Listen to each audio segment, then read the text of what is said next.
Era como la que está en este momento en medio de nosotros. Bueno, esperamos que hayas alabado y glorificado el nombre del Señor junto con nosotros, que hayamos juntos exaltado el nombre de aquel que nos amó tanto que no escatimó a su Hijo con tal de que tú y yo fuésemos reconciliados con Él. Un saludo muy especial a mi hermana Raquel, un saludo muy especial a Carlos Cuervo, que está en Medellín trabajando arduamente en su servicio para el Señor. Un abrazo muy caluroso para Leonardo David Zambrano, un abrazo muy fuerte, muy caluroso para Marina, la tía de mi esposa, hermana Marina, que el Señor la bendiga. Un abrazo aquí a la distancia. Un saludo para las familias en general. Vamos a adorar al Señor ahora sí por medio del estudio y del entendimiento de su palabra. Bueno, les cuento, insisto, estamos edificando sobre cimientos firmes. Es un material que a nivel de nuestra denominación de iglesias estamos trabajando y queremos hacerlo de una manera juiciosa y comprometida. No sé si todas, pero sí les puedo asegurar que la gran mayoría de las iglesias que pertenecemos a la denominación estamos trabajando con este material para el discipulado. Esto tiene una información muy básica, pero es curioso, y sobre todo durante esta pandemia, darnos cuenta de cómo nos es necesario recordar esos cimientos firmes sobre los cuales estamos levantando nuestra fe. Bueno, vamos ya en la lección 14. Para los que estuvieron hace 8 días conectados, recuerden que la enseñanza de nuestro hermano, pastor y maestro Luis Carlos Gómez, él estaba hablando sobre José y la época en la que el pueblo de Israel pasó en Egipto y todo lo que sucedió con ellos. Bueno, la lección 14 corresponde al tema de la Pascua. Bueno, la Pascua es una fiesta que se celebra, que celebra el pueblo judío cada año, recordando cuando Dios, que ya había descargado 9 plagas sobre Egipto, para así dictar sentencia no contra el pueblo de Egipto, mas sí contra su idolatría, mas sí contra sus falsos dioses. ¿Listo? Y tenemos que recordar cuando hace 8 días hablaba el hermano Luis Carlos, que Dios le advierte al pueblo de Israel, le advierte a Moisés que él va a endurecer el corazón de Faraón, para que Faraón se niegue a dejar salir al pueblo de Egipto y llegase a la tierra prometida. Bueno, nada de lo que pasa en la vida del creyente pasa sin la voluntad de Dios, y aún las dificultades y aún los problemas, téngalo por seguro, hacen parte de ese proceso de formación que Dios está llevando a cabo sobre el creyente. Bueno, el Señor dice y le asegura que Él va a endurecer el corazón de Faraón para que deje salir al pueblo, y esto obliga que el Señor obliga al Faraón y obliga al pueblo de Israel a estar mucho más pendiente de todo lo que puede hacer el Señor por medio de Moisés para la liberación de su pueblo. Él lleva a cabo 9 plagas, pero la última es la más fuerte de todas, la más difícil de todas, y es porque Dios le da unas instrucciones muy puntuales a Moisés para que Moisés la transmite al pueblo, y dice que él va a mandar una plaga más, y que esa plaga iba a ser una plaga muy fuerte porque iba a ser una plaga de muerte. Pero en medio de ese proceso Dios libra al pueblo con lo que él llama la Pascua, que no es más que la fiesta de liberación. Entonces la Pascua de esta forma se convierte en una feria, se convierte en una fiesta para siempre, una fiesta de salvación del Señor, que se posa sobre el pueblo de Israel como una sombra, pero esa sombra lo que hace es salvarlo. Y vamos a leer Éxodo capítulo 11 versículo 1, y dice lo siguiente: el Señor le dijo a Moisés: voy a traer una plaga más sobre Faraón y sobre Egipto. Después de eso, dejará que se vayan, y cuando lo haga, los echará de aquí para siempre. Bueno, el Señor tiene que hacer algo para que dentro del pueblo de Egipto haya un remesón fuerte, para que ese rey, el faraón, deje tanta terquedad y permita que el pueblo salga de la opresión, de la esclavitud. Pero en cierta forma también permite que el pueblo pase por una serie de pruebas que lo que busca él es lograr que el pueblo de Israel reconozca su dependencia de Dios y actúe en obediencia a Dios. Y por eso Dios permite que vean la plaga, pero en la última plaga que era la más fuerte, el Señor le da esa instrucción a Moisés, diciéndole: va a haber una última plaga, tú les vas a dar va a caer esa plaga sobre el faraón y sobre Egipto, y después de eso va a ser tan fuerte este golpe que le voy a dar, que él va a pedir que se vayan y los va a echar de Egipto para siempre. Bueno, en el capítulo 11, de los versículos 4 al 5, dice lo siguiente: Moisés anunció: así dice el Señor, hasta la medianoche pasaré por todo Egipto, y todo primogénito egipcio morirá, desde el primogénito del faraón, que ahora ocupa el trono, hasta el primogénito de la esclava que trabaja en el molino, lo mismo que todos los primogénitos del ganado. Entonces el Señor empieza a decir qué es lo que va a pasar y qué va a hacer él, cuál va a ser esa obra que va a atemorizar tanto a un rey y a un pueblo tan poderoso, que no les va a quedar más remedio que decir: sí, váyanse. Bueno, en el capítulo 12, del 1 al 7, dice lo siguiente: en Egipto el Señor habló con Moisés y Aarón y les dijo: este mes será para ustedes el más importante, pues será el primer mes del año. Hablen con toda la comunidad de Israel y díganle que el día 10º de este mes todos ustedes tomarán un cordero por familia, uno por cada casa. Si alguna familia es demasiado pequeña para comerse el cordero entero, deberá compartirlo con sus vecinos más cercanos, teniendo en cuenta el número de personas, que sean las raciones del cordero que se necesiten, según lo que cada persona vaya a comer. El animal que se escoja puede ser un cordero o un cabrito de 1 año, sin defectos, al que cuidarán hasta el 14 del mes, día en que la comunidad de Israel en pleno lo sacrificará al caer la noche. Tomarán luego un poco de sangre y la untarán en los 2 postes en el dintel de la puerta de la casa donde coman el cordero. Bueno, allí encontramos una instrucción puntual de lo que es la Pascua. Hay una instrucción de Dios para celebrar la Pascua. Dios le da esa instrucción específica de cómo tenían que ser las características de este cordero. Dice que tenía que ser un cordero joven, que tenía que ser perfecto, sin mancha.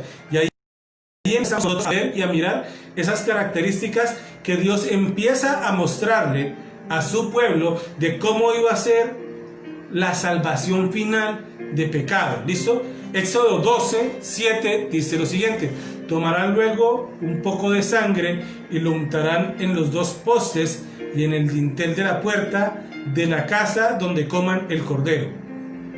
Entonces, en el dintel de la puerta tenían que pintar, en la parte de arriba, marcar, y en la puerta marcar con la sangre del cordero. ¿Listo? En Éxodo 12, del 12 al 13 dice: esa misma noche pasaré por todo Egipto y heriré de muerte a todos los primogénitos, tanto de personas como de animales, y ejecutaré mi sentencia sobre todos los dioses de Egipto. Yo soy el Señor. La sangre servirá para señalar las casas donde ustedes se encuentran, pues al verla pasaré de largo. Así, cuando hiera yo de muerte a los egipcios, no los tocará a ustedes ni ninguna plaga destructora. Es bien curioso, ¿no? Porque según lo que estamos viendo, nos muestra que el Señor iba a pasar por las casas del pueblo de Israel y iba a ver que estaban marcados con sangre en el dintel, y a esas casas que tuviesen esa seña, los que viviesen allí dentro iban a ser perdonados. La sangre señalaría la casa de aquellos que tienen fe. Y lo mismo pasa ahora. La misma labor la hace Jesús. Tú aceptaste a Jesús como tu Señor y Salvador, has sido limpiado por medio de la sangre de Cristo. Tú que aceptaste como tu Señor y Salvador a Jesús, has sido limpiado por medio de la sangre de Él. Esa sangre es una seña en tu vida, y por medio de Cristo hay una promesa que mientras tú tengas esa marca de Cristo en tu vida, mientras tú tengas ese reconocimiento de Cristo en tu vida, el Señor promete que te va a cuidar, que te va a proteger y que no te va a tocar. El Señor nos ha marcado con su sangre y nos ha prometido que quienes estemos señalados con esa sangre íbamos a tener fe. La sangre señala la casa de aquellos que tienen fe. Éxodo capítulo 12, del 21 al 22, dice lo siguiente: convocó entonces Moisés a todos los ancianos de Israel y les dijo: vayan enseguida a sus rebaños, escojan el cordero para sus respectivas familias y mátenlo para celebrar la Pascua. Tomen luego un manojo de hisopo, mójenlo en la sangre recogida en la palanga, unten de sangre el dintel y los dos postes de la puerta, y no salga ninguno de ustedes de su casa hasta la mañana siguiente. Mire, uno es protegido solamente estando bajo la cobertura de Dios. Si tú no estás bajo la cobertura del Señor, estás mal. Algo está pasando y es mejor estar protegido. Es como cuando tú sabes que tu trabajo te obliga a salir a la calle, a moverte de un lado para otro, y que no tienes un servicio médico o algo. Cuando tú tienes ese servicio médico, valga la comparación, cuando tú tienes ese servicio médico, si te ocurre algo, si te pasa algo, tú tienes a dónde recurrir, aunque sea para que te pongan una curita y te den acetaminofén. Bueno, cuando tú confías en Cristo y le reconoces como tu Señor y tu Salvador, tú estás protegido, porque lo único que nos cubre, lo único que nos salva y lo único que nos protege del pecado, de la acechanza del enemigo, es estar bajo la cobertura de Cristo, es estar bajo la cobertura de esa sangre poderosa de Cristo Jesús. La instrucción de Dios es clara, nos dice y dice al pueblo que ninguno debe salir de la casa, ninguno de nosotros debe estar desprotegido, ninguno de nosotros debe estar alejado de la voluntad de Dios, en lo que Dios quiere hacer en tu vida, en la forma en la que Dios quiere transformar tu vida. Me llegó por accidente, digo yo, a mi Facebook, un comentario de un pastor en Estados Unidos de una secta, porque eso ya parece una secta, donde este hombre afirmaba de que las personas que lo critican por no estar de acuerdo con su manera de aplicar la fe, todo aquel que no estuviese de acuerdo con él o que lo hubiese criticado, había muerto de coronavirus o había muerto de cáncer, y que esos que se habían rebelado o criticado no estaban bajo su cobertura.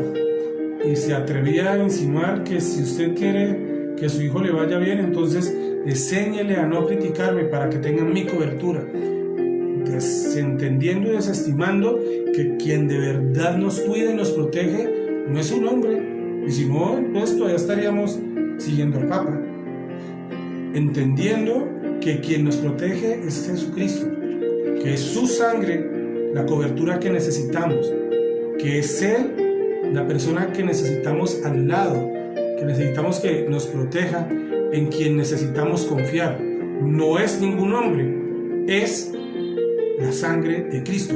Mientras tú estés protegido por la sangre de Cristo, mientras tú sigas sus instrucciones, no te va a tocar el mal. Ahora, eso tampoco estoy diciendo que nada malo va a pasar en tu vida. Es muy probable que pasen cosas que no son cómodas, que nos disgustan, que nos molestan. Lo que la palabra nos está diciendo es que nada nos va a hacer perder esa cobertura de salvación, que nada nos va a hacer perder esa opción de encuentro personal y permanente con ese buen Dios al que seguimos, con ese buen Dios al que amamos, con ese buen Dios al cual nos entregamos. Volvamos a leer Éxodo 12:12, dice: esa misma noche pasaré por todo Egipto y heriré de muerte a todos los primogénitos, tanto de personas como de animales, y ejecutaré mi sentencia contra los dioses de Egipto. Allí analizamos y entendemos que la persecución, que la lección que está dando Dios no está enfocado en sí, en las personas, sino en el acto del pecado. Ahora, si tú no te apartas del pecado, entonces tú tienes, por lógica, que sufrir las consecuencias de tu pecado. Miremos a David. David, un hombre considerado en la Biblia como amigo de Dios, pero que cometió un pecado horrible. Tomó la mujer ajena y manda matar a su esposo, lo pone allá delante del ejército para que simple y llanamente sea asesinado. Y cuando es confrontado por Natán, el profeta, él reconoce con dolor reconoce lo que ha cometido y se promete a sí mismo no volver a pecar en ese sentido. El Señor perdona su pecado, pero él tiene que hacerse cargo de las consecuencias del mismo.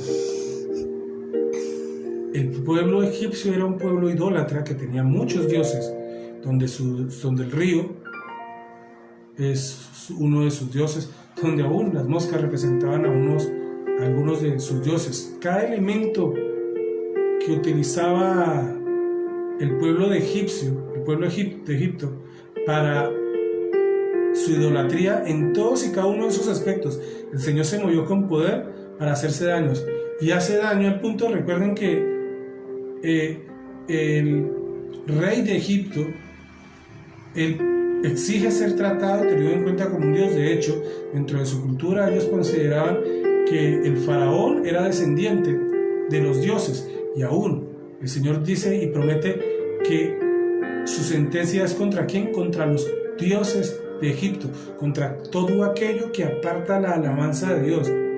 Y el Señor cierra diciendo: yo soy el Señor. Bueno, continuaré leyendo ahorita del 13 en adelante. Dice: la sangre servirá para señalar la casa donde ustedes se encuentren, pues al verla pasaré de largo. Así, cuando hiera yo de muerte a los egipcios, no los tocará a ustedes ni ninguna plaga destructora. Y en Éxodo 12:23 dice: cuando el Señor pase por el país para herir de muerte a los egipcios, verá la sangre en el dintel y en los postes de la puerta, y pasará de largo por esa casa.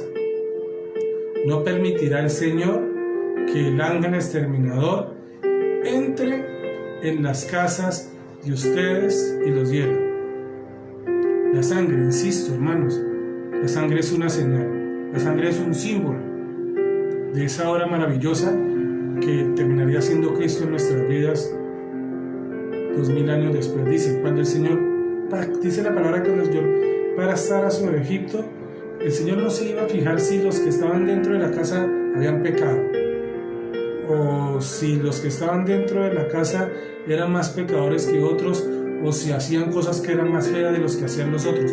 Lo único que haría en esas casas donde por fe las familias esperaban el Señor, lo único que iba a pasar es que el Señor vería la sangre y pasaría de largo. Y eso también es un mensaje para nosotros, ¿no? Tú te arrepentiste de corazón, ya le pediste perdón al Señor por tus pecados, por las faltas que has cometido. Bueno, si lo has hecho, déjame decirte que el Señor también pasa, gracias a Cristo, el Señor pasa tus pecados, tus culpas, tus errores de largo y te perdona, y no te castiga en esa muerte eterna al cual están condenados aquellos que no se han arrepentido de corazón. A ese castigo eterno que está para aquellos desobedientes de la obra del Señor. La decisión es fácil, es una invitación. Siempre lo diré de esa manera. Te hacemos la invitación, tú decides si la aceptas o no te estamos imponiendo absolutamente nada. Te hacemos la invitación de aceptar a Jesús como tu Señor y tu Salvador, pero tú decides, nadie te obliga. En Éxodo 12:14 dice: este es un día que por ley deberán conmemorar siempre. Es una fiesta en honor al Señor, y las generaciones futuras deberán celebrarlo. ¿A qué les suena esto? ¿No se parece mucho a lo que Jesús nos pide en la celebración de la Santa Cena? Donde nos invita a que nosotros estemos alabando y glorificando el nombre del Señor y que no nos olvidemos nunca de celebrarla, entendiendo que ese pacto que el Señor hizo para salvar nuestras vidas se está cumpliendo, y que bueno, el pueblo de Israel fue sacado de la esclavitud de Egipto, pero tú y yo estamos siendo sacados, librados de la esclavitud del pecado. Esa celebración se convierte en una ley permanente. Miren, el Señor dijo que lo que verían sería un día que deberían celebrar y recordar como una gran fiesta que se tenía que celebrar cada año, como una ley permanente. Eso lo leímos ahorita en Éxodo 12, del 27 al 28, y ahí nos dice que los israelitas se inclinaron en una actitud de adoración y que luego fueron e hicieron todo como el Señor les había ordenado por medio de Moisés. ¿Tú estás dispuesto a obedecer de esa manera o vas a seguir en esa permanente desobediencia, creyendo que es tu trabajo, que son tus obras lo que va a reconciliarte? Mira, así como para Israel la única forma en la que se podían salvar era poniendo su fe en el Señor, la única forma de que tú y yo nos salvemos es poniendo nuestra fe en Dios. Cada israelita tuvo la oportunidad de decidir si creer o no. Cada israelita tuvo la oportunidad de decidir si seguían o no, si marcaban o no los dinteles y los postes de sus puertas. Ellos tuvieron el espacio para decidir o no. En esta noche, en este momento, tú que estás viendo este video, ya sea por Facebook o por YouTube, tienes la oportunidad de decidir si crees o no.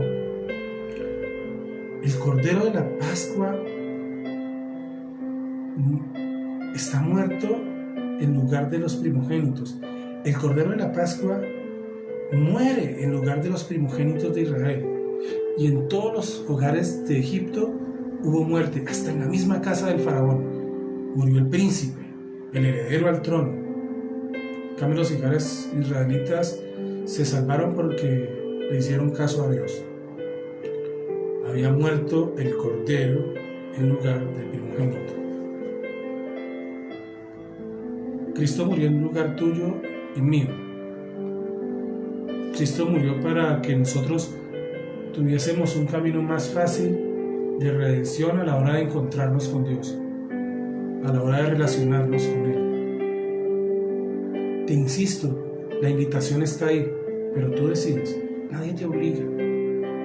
Nadie te puede obligar a creer o no, es tu decisión. Éxodo 12, del 31 al 36 dice: esa misma noche mandó llamar el faraón a Moisés y a Aarón y les ordenó: largo de aquí, aléjense de mi pueblo ustedes y los israelitas, vayan a adorar al Señor como lo han estado pidiendo, llévense también sus rebaños, sus ganados como lo han pedido, pero váyanse ya, que para mí será una bendición. El pueblo egipcio, por su parte, instaba a los israelitas a que no abandonaran pronto el país. De lo contrario, decían, podemos darnos por muertos. Entonces, los israelitas tomaron las artesas de masa todavía sin leudar. Luego de envolverlas en sus ropas, se las echaron al hombro. Después, siguiendo las instrucciones de Moisés, que Moisés les había dado, pidieron a los egipcios que les dieran objetos de oro y de plata, también ropa. El Señor hizo que los egipcios vieran con buenos ojos a los israelitas, así que les dieron todo lo que les pedían. De este modo los israelitas despojaron por completo a los egipcios. Miren, Israel terminó saliendo de esa tierra donde habían estado esclavizados durante tanto tiempo. Y el Señor quiere que tú salgas de ese pecado que te ha tenido esclavizado durante tanto tiempo. Hay hombres, hay jovencitos, hay mujeres, esclavos del pecado, esclavos de la pornografía, esclavos de la adicción a la droga, de la adicción al licor, esclavos a esos placeres que no duran nada, esclavos del tiempo, esclavos y atados a una serie, a un nivel de idolatría donde vemos al hombre como alguien tan grande que nos olvidamos de alabar al Señor.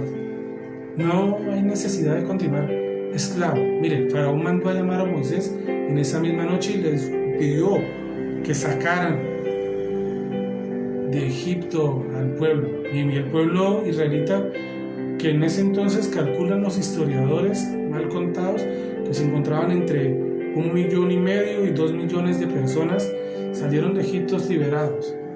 No por la petición del faraón, si lo analizamos, olvídese, eso no fue por la petición del faraón. Los salieron de Egipto, salieron liberados por la obra de Dios, por la Pascua del Señor, porque llegó el momento de que fuesen liberados.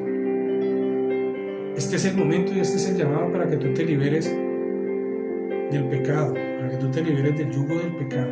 Te insisto, tú decides si aceptas o no la invitación. La invitación está ahí, así como me la hicieron a mí hace tanto tiempo, tantos años, casi durante toda mi vida, poder yo escuchar el llamado del Señor. Solamente hasta los 28 años tomé la decisión de aceptar, ya 14 años de ese hecho, y de entregarme por completo delante del Señor, de disponerme a adorarle, a glorificarle y a que Él hiciese como quisiese hacer en mi vida, a bajar tal vez mis ímpetus y a permitir que Él trabajara en mi vida. Los israelitas, por medio de esa última plaga, salen de Egipto. Que no tenga que el Señor mandar una plaga a tu vida para que tú le reconozcas y salgas de la esclavitud del pecado, que aproveches ese llamado que hoy te está haciendo. Pablo hace 2000 años dijo que la venida del Señor se acerca, y si lo dijo hace 2000 años, ahorita, 2000 años después, sí que tiene validez esa palabra. Si hace 2000 años dijo que la venida del Señor se acerca, ahora sí que deberíamos atemorizarnos. Ahora sí que deberíamos decir, es probablemente cierto, que está mucho más cerca la venida del Señor. Y la invitación está allí al alcance de tu mano. Tú decides, nadie te obliga. Tú decides, nadie te presiona. A mí nadie me presionó. Pero te puedo decir y te puedo asegurar que después de aceptar la invitación, no cambio absolutamente nada de lo vivido en aquella época en comparación con las enormes bendiciones que tengo ahora. No cambio absolutamente nada. Ahora estoy más que bendecido, gracias a Dios. Ahora estoy más que bendecido, gracias al Señor. No permitas que el Señor mande esas plagas a tu vida. Este es el momento. Decídete por Él. Piensa en la situación que estamos viviendo y que estamos atravesando. Tantas personas con el virus. ¿Cuántas personas han muerto? ¿Quién sabe cuántos de ellas tenían a Jesús en su corazón? Y entiendo que la mejor cobertura que podemos tener es la de Dios en nuestras vidas. Búscala, reconócela, entrégate. Amadísimo Dios y Padre Celestial, a ti sea la gloria, Señor, a ti sea la honra. Mi alabanza, Señor, mi adoración y mi exaltación pertenecen única y exclusivamente a ti, Señor. Te alabo y te glorifico, soberano Dios, porque tú eres mi Señor, tú eres mi Rey, tú eres mi todo, Señor. Padre Celestial, en esta noche reconozco mis pecados, Señor, delante de tu presencia y te pido perdón, amado Dios, porque te he ofendido. Y pido perdón a ti, Señor, porque he actuado mal en contra de mi familia, he actuado mal en contra de mi esposa, Señor. Y pido perdón delante de tu presencia, Señor. Te pido y te suplico, Señor, que seas tú limpiándome con tu sangre, Señor, con la sangre del Cordero. Te pido y te suplico, Señor, que no permitas que llegue a mí ninguna plaga, Señor, porque yo quiero estar guardado dentro tuyo, marcado con la sangre de Jesús. Te reconozco, amado Dios, como mi Señor y Salvador. Reconozco que necesito tu obra en mi vida, porque nada de lo que yo pueda hacer en mi propio esfuerzo reemplaza la obra maravillosa que tú hiciste en la cruz. En el nombre de Jesús. Amén, amén y amén. Que el Señor te bendiga, que el Señor te guarde. No te olvides, mañana a las 6 de la tarde arrancamos con la transmisión de nuestro culto de intercesión. Por favor, desde hoy empieza a escribirme los motivos por los que quieres que oremos. Escríbemelos al WhatsApp, escríbemelos al Messenger, que como iglesia queremos orar por ti. Si tú no tienes directamente mi Messenger, mi contacto de Facebook, pero tienes el de mi esposa, escríbelo al de mi esposa, ella me lo comunica. Queremos estar orando, queremos orar los unos por los otros. No nos olvidemos, iglesia, estar orando por Etelvina. No nos olvidemos, iglesia, estar orando por Edilma. No nos olvidemos, iglesia, estar orando por todos y cada uno de los hermanos de la iglesia. Que el Señor te bendiga, que el Señor te guarde. Saludos a la familia.